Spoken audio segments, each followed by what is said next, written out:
គ្រប់ជំរាបសួរបងប្អូនយើងទាំងអស់គ្នានៅក្នុងបណ្ដាញសង្គមតោះថ្ងៃនេះយើងមកទៀតហើយមកថ្ងៃនេះដែរយើងមកចែកម្លែកបងប្អូនពាក់ព័ន្ធជាមួយនឹងដំណើរការក៏ដូចជា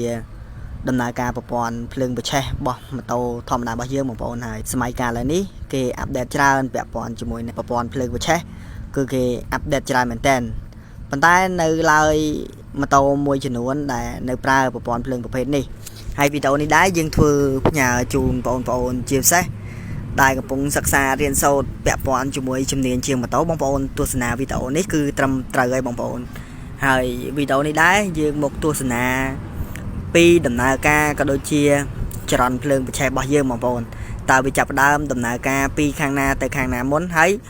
ដំណើរការប្រព័ន្ធភ្លើងនេះដែរគឺជាដំណើរការប្រព័ន្ធភ្លើងម៉ូតូដែលយើងប្រើប្រាស់ពីមុនមកបងប្អូនហើយវីដេអូនេះយើងធ្វើជាពិសេសឲ្យសម្រាប់បងប្អូនដែលកំពុងសិក្សារៀនសូត្រ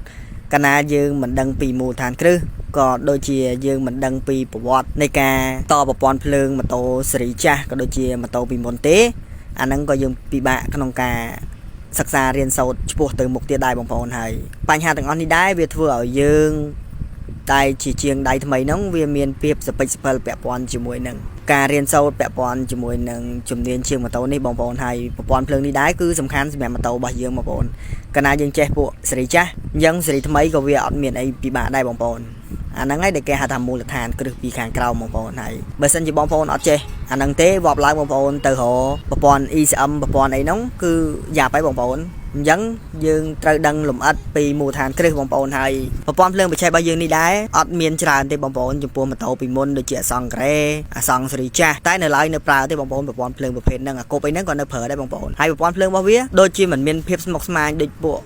ប្រព័ន្ធ ECM ទេបងប្អូនហើយឥឡូវយើងមកលម្អិតត្រួសឲ្យបងប្អូនឆាប់យល់ឆាប់ដឹងពាក់ព័ន្ធជាមួយនឹងដំណើរការរបស់វាហើយដើម្បីដំណើរការប្រព័ន្ធភ្លើងនេះបានទី1គឺយើងមានដុំភ្លើងបងប្អូនហើយទី2គឺមានម៉ាញ៉េតូហើយពាក់ព័ន្ធជាមួយនឹងដុំភ្លើងហ្នឹងជាមួយប្លង់គឺមានម៉ាញ់តិចដែរបងប្អូនហើយបន្ទាប់ពីម៉ាញ់តិចហ្នឹងគឺយើងមានម៉ូប៊ីនតួហើយក៏ដូចជាប៊ឺស៊ីហើយប្រព័ន្ធភ្លើងទាំងអស់ហ្នឹងដែរអត់មួយណាអត់បានទេបងប្អូនគឺវាដំណើរការព្រមគ្នាទាំងអស់ពាក់ព័ន្ធជាមួយនឹងគ្រឿងបង្គុំទាំងអស់ហ្នឹងបងប្អូនហើយដូចខ្ញុំបានបញ្ជាក់ខាងដើមអញ្ចឹង